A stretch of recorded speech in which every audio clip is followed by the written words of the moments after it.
दोपहर 1 बजे की 3 बड़ी खबरों से हम बुलेटिन की शुरुआत करने जा रहे हैं। अब आप देखेंगे मेरे आसपास वो टीवी स्क्रीन जिनमें आप 3 खबरों को बारीकी से देख पाएंगे, समझ पाएंगे, जिनके ऊपर हम चर्चा करेंगे। तो देखिए, बीजेपी ने पूरे देश के लिए 195 सीटों पर लोकसभा चुनाव के लिए उम्मीदवारों का ऐलान कर दिया है। अब आपको ये भी बता देते हैं कि 51 यूपी की सीटों की भी घोषणा कर दी गई है। वाराणसी से पीएम मोदी तो लखनऊ से राजनाथ सिंह उम्मीदवार घोषित हुए हैं। अमेठी से स्मृति ईरानी तो मथुरा से हेमा मालिनी चुनावी मैदान में हैं। गोरखपुर से रवि किशन तो आजमगढ़ से दिनेश लाल यादव उम्मीदवार बनाए गए हैं। दूसरी तस्वीर जो आप देख रहे हैं उसमें मुख्यमंत्री योगी आदित्यनाथ की गोरखपुर दौरे से जुड़ी हुई ये तस्वीर है, जहां मुख्यमंत्री ने छात्र छात्राओं को 1500 टैबलेट्स वितरित किए हैं। तीसरी तस्वीर यूपी में कैबिनेट विस्तार से जुड़ी है। आज कैबिनेट विस्तार होने की जो बात आ रही थी, उस पर एक अपडेट ये है कि आज कैबिनेट का विस्तार नहीं होगा। योगी कैबिनेट में 5 विधायक मंत्री पद की शपथ ले सकते हैं। तो ये 3 खबरें हैं जिन पर हमारी नजर इस बुलेटिन में रहने वाली है।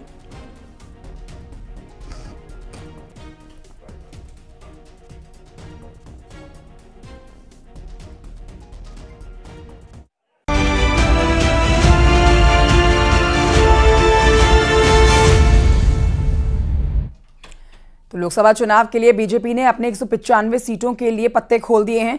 बीजेपी की पहली लिस्ट में करीब सभी दिग्गजों के नाम फाइनल हो गए हैं। पीएम मोदी वाराणसी सीट से उम्मीदवार हैं, तो अमित शाह गांधीनगर से चुनावी मैदान में हैं। राजनाथ सिंह लखनऊ से बीजेपी प्रत्याशी हैं। तो वहीं आपको बताएं कि यूपी के अलावा उत्तराखंड की भी 3 सीटों पर नामों की घोषणा कर दी गई है। यूपी की 51 सीटें इन 195 सीटों में शामिल हैं और उत्तराखंड की 3 सीटें। उम्मीदवारों का ऐलान हो गया है। यूपी की जिन 51 सीटों पर उम्मीदवारों का ऐलान हुआ है, उनमें से 6 मंत्रियों को फिर से टिकट मिला है, जिनमें राजनाथ सिंह का नाम शामिल है। लखनऊ से उम्मीदवार हैं संजीव बालियान, एक बार फिर से आए हैं चुनावी मैदान में।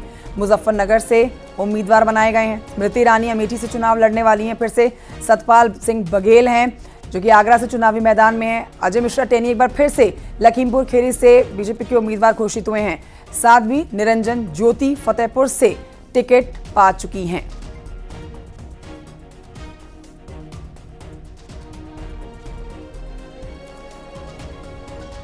तो 6 मंत्री जो एक बार फिर से चुनावी मैदान में हैं, पार्टी ने उन पर भरोसा जताते हुए एक बार फिर से उनको टिकट दिया है। 195 उम्मीदवारों के नामों की घोषणा कल की गई है पार्टी की तरफ से।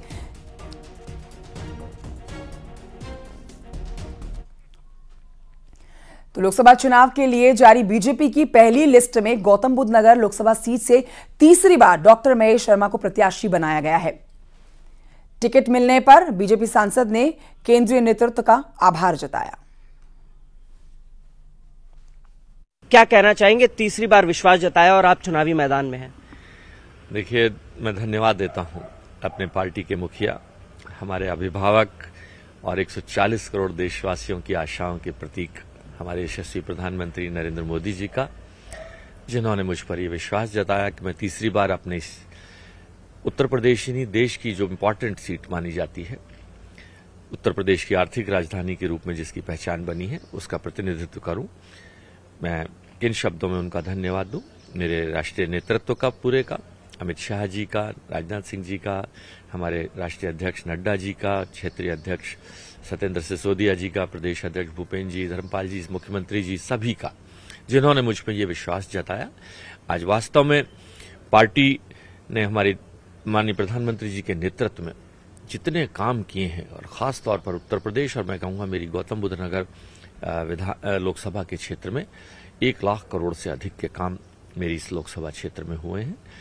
जेवर एयरपोर्ट हो, 12,000 करोड़ की लागत से पावर प्लांट हो, या हाईवेज का जाल हो, या मेट्रो कनेक्टिविटी हो, इतना बड़ा निवेश हुआ है। इन सब के कारण आज इस क्षेत्र की अपनी पहचान बनी है। और सबसे ज्यादा धन्यवाद दूंगा मैं अपने क्षेत्र की जनता का, जिन्होंने मुझे इस लायक बनाया कि मेरी पार्टी ने इस काबिल मुझे समझा। वहीं आपको बताएं कि रवि किशन ने भी गोरखपुर से दोबारा टिकट मिलने पर पीएम मोदी और सीएम योगी का आभार जताया। काल यशस्वी प्रधानमंत्री मोदी जी के आशीर्वाद से, पूज्य महाराज जी के संगठन के आशीर्वाद से हमके दोबारा गोरखपुर गोरक्षनाथ बाबा की धरती में खड़ाऊ लेके सेवा करे का मौका दोबारा मिला था। आभार महाराज जी, दिल से धन्यवाद। और देवतुल जनता के धन्यवाद कि जब भी सर्वे के लोग आपके पास आए, चैनल वाले आए, संगठन के लोग आए, तो पूरा गोरखपुर में जहां भी सर्वे भई सब पहले श्री रवि किशन चाहिए हमको। दोबारा उसके लिए आप सब लोगों को हाथ जोड़ करके धन्यवाद, प्रणाम। ये मौका हमके दोबारा देला और ये मौका में हम दोनों कसर ना छोड़ा, अपन मेहनत और बढ़ा देंगे। तो रवि किशन खुशी जाहिर कर रहे हैं। एक बार फिर से उनको गोरखपुर से उम्मीदवार घोषित किया गया है। तो लोकसभा चुनाव की पहली लिस्ट जारी हो गई है। यूपी के डिप्टी सीएम ब्रजेश पाठक ने कहा है कि जिन्हें टिकट मिला है सभी लोग चुनाव जीतकर आएंगे। साथ ही ब्रजेश पाठक ने यूपी में सभी 80 सीटों पर जीत का दावा ठोका। जिनको भारतीय जनता पार्टी के नेतृत्व ने आशीर्वाद प्रदान किया, बहुत बहुत शुभकामनाएं देता हूं, बधाइयां देता हूं। और प्रचंड बहुमत के साथ सभी प्रत्याशी इस बार के लोकसभा के चुनाव में जीत करके जाएंगे और उत्तर प्रदेश से 80 की 80 लोकसभा सीटों पर विजय श्री हासिल करेगी बीजेपी। और ये आगे बढ़ते आपको बताते हैं, मथुरा लोकसभा सीट पर बीजेपी ने एक बार फिर से हेमा मालिनी पर भरोसा जताया है। कान्हा की नगरी से टिकट मिलने पर हेमा मालिनी ने पीएम मोदी का आभार जताया। उन्होंने कहा कि आगे भी मथुरा में विकास कार्यों को करते रहेंगे। हेमा मालिनी को टिकट मिलने पर कार्यकर्ताओं ने जश्न मनाया। राधे राधे। मुझे तीसरी बार मथुरा लोकसभा का उम्मीदवार बनाकर मुझ में पार्टी नेतृत्व द्वारा जो विश्वास जताया गया है, इसके लिए मैं माननीय प्रधानमंत्री श्री नरेंद्र मोदी जी, माननीय गृह मंत्री श्री अमित शाह जी, माननीय राष्ट्रीय अध्यक्ष श्री जेपी नड्डा जी और उत्तर प्रदेश के माननीय मुख्यमंत्री योगी आदित्यनाथ जी का हृदय से आभार व्यक्त करती हूँ। मैं अपने नेतृत्व को आश्वस्त करती हूँ कि मथुरा के विकास और मथुरा वासियों के जीवन में समृद्धि लाने के लिए कोई कसर नहीं छोड़ूंगी। सीतापुर में भी बीजेपी ने सांसद राजेश वर्मा पर भरोसा जताया। उन्हें तीसरी बार टिकट मिला है। टिकट मिलने पर सांसद राजेश वर्मा ने क्या कुछ कहा है, सुनिए।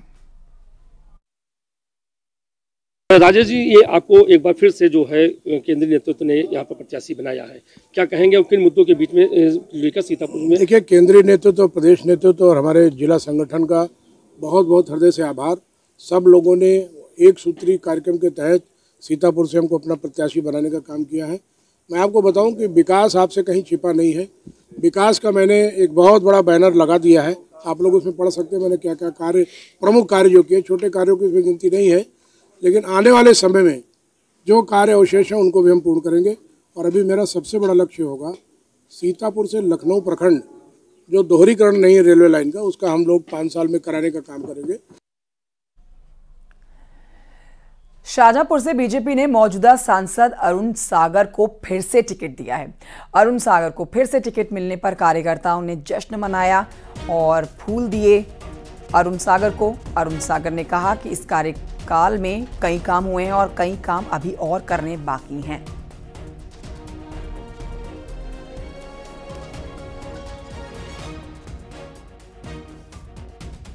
सबसे पहले अपने देश के प्रधानमंत्री आदरणीय श्री नरेंद्र मोदी जी का आभार व्यक्त करना चाहता हूं।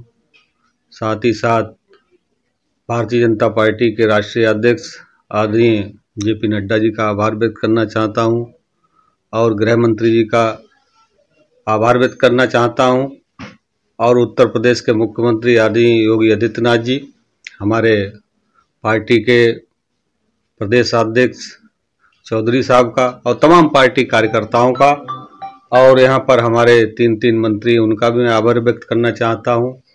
और यहाँ पर हमारी पार्टी के जितने भी पदाधिकारी हैं, विधायक हैं, एमएलसी हैं, तमाम लोगों का मैं आभार व्यक्त करना चाहता हूँ। सबने मेरा साथ दिया और शीर्ष नेतृत्व ने मुझे दोबारा पुनः शाहजहांपुर का भारतीय जनता पार्टी का प्रत्याशी बनाने का काम किया है। मैं हृदय की गहराइयों से सबका स्वागत करता हूँ, अभिनंदन करता हूँ। और आइए अब बात करते हैं उन 4 भोजपुरी कलाकारों की जिन्हें बीजेपी ने पहली लिस्ट में जगह दी है। रवि किशन, सीट गोरखपुर। मनोज तिवारी, सीट उत्तर पूर्वी दिल्ली। Dilesh Lal Yadav Nirahua, seat Azamgarh, Pawan Singh seat Asansol. तो ये वो 4 भोजपुरी कलाकार जिन पर बीजेपी ने फिर से भरोसा जताते हुए चुनावी मैदान में इनको उतारा है। बीजेपी की पहली लिस्ट में जिन बयानवीरों के टिकट कटे हैं, अब वो देख लीजिए। रमेश बिधूड़ी, दक्षिणी दिल्ली, साध्वी प्रज्ञा भोपाल, जिनके टिकट कटे हैं। तो नए चेहरों को एंट्री दी गई है और कुछ पुराने चेहरों के टिकट कट गए हैं इस बार। ऐसे में दूसरी लिस्ट का इंतजार रहेगा कि उस लिस्ट में किसको टिकट मिलता है और किसका टिकट कटता है।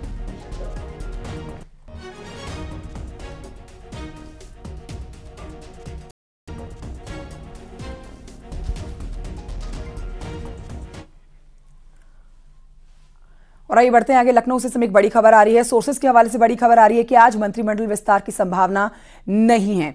सोर्सेस बता रहे हैं कि जल्द होगा मंत्रिमंडल का विस्तार और तारीख का ऐलान भी जल्द हो जाएगा। लेकिन आज जिस बात के कयास लगाए जा रहे थे कि मंत्रिमंडल का विस्तार होगा, योगी कैबिनेट आज एक्सपैंड की जाएगी, नए चेहरों को इसमें एंट्री दी जाएगी, आज इस बात की घोषणा नहीं की जा रही है। 5 मंत्री शामिल किए जा सकते हैं, ये सोर्सेस बता रहे हैं, जिसमें आरएलडी और एसबीएसपी को एक मंत्री पद मिल सकता है। बीजेपी के 3 मंत्री शपथ ले सकते हैं। कुछ विधायक भी ऐसे हैं जिनको मंत्री पद दिया जा सकता है।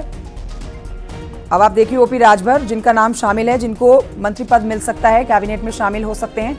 ओपी राजभर की अपने समाज में अच्छी पकड़ है और इसी वजह से उनको मंत्रालय मिल सकता है, योगी कैबिनेट में शामिल हो सकते हैं।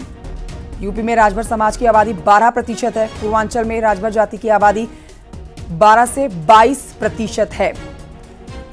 पूर्वांचल की 24 से अधिक लोकसभा सीटों पर असर इसका पड़ेगा। तो अब देखिए एक बड़ा नाम है ओपी राजभर, जिनको कैबिनेट में जगह मिल सकती है। हालांकि तस्वीर साफ होगी जब नामों का ऐलान होगा।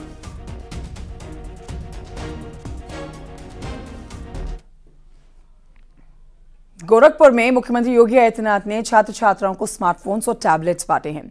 अलंकार प्रोजेक्ट का शिलान्यास किया गया है। इस प्रोजेक्ट के तहत स्कूलों में स्मार्ट क्लासरूम में बनाने की योजना है और सीएम योगी ने कार्यक्रम को संबोधित करते हुए कहा कि पिछले 2 से 3 साल में 20 लाख स्मार्टफोन्स और टैबलेट्स बांटे गए हैं। साथ ही सीएम योगी ने यह भी कहा कि आज युवाओं के भविष्य के साथ कोई खिलवाड़ नहीं कर सकता।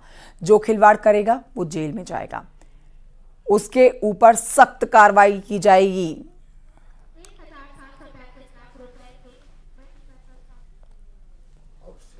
2-3 वर्ष के अंदर हम लोगों ने प्रदेश के अंदर 20 लाख से अधिक छात्रों को अब तक टैबलेट और स्मार्टफोन उपलब्ध करवाने का काम किया है।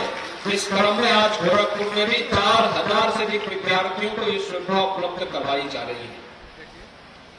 बिना भेदभाव के हर युवा को, जिससे वह तकनीकी जिससे डिजिटली अपने आप को सक्षम कर सके। आप इसमें देखेंगे आपके टैबलेट स्मार्टफोन में केंद्र और राज्य सरकार की युवाओं से जुड़ी हुई सभी प्रकार की, छात्रों से जुड़ी हुई सभी प्रकार की योजनाओं को उसमें जोड़ा गया है। आप अगर उस स्मार्टफोन और टैबलेट को देखेंगे तो उसके माध्यम से आपको केंद्र और राज्य शासन से जुड़ी हुई सभी महत्वपूर्ण जानकारियां प्राप्त हो जाएंगे और उसके अनुरूप आप अपने आप को तैयार करके स्वावलंबन के रूप में अपने जीवन को आगे बढ़ाने में योगदान देकर के प्रधानमंत्री मोदी जी के विकसित भारत की परिकल्पना को साकार करने में अपना योगदान देखा। आपको मैं इस बात के लिए आश्वस्त करता हूं, प्रदेश भर के युवाओं को आश्वस्त करता हूं, युवाओं के भविष्य के साथ कोई खिलवाड़ नहीं कर पाएगा। युवाओं का भविष्य उज्जवल है। हमारा युवा प्रतिभाशाली है, सक्षम है। उसको डिजिटली सक्षम बनाने के लिए सभी कार्यक्रम आगे बढ़ाए जा रहे हैं और जो भी युवाओं के भविष्य के साथ खिलवाड़ करेगा जिंदगी भर वो जेल के अंदर सड़ेगा और साथ साथ जो बाप दादों की प्रॉपर्टी होगी उसको भी सरकार जब्त करने का काम करेगी।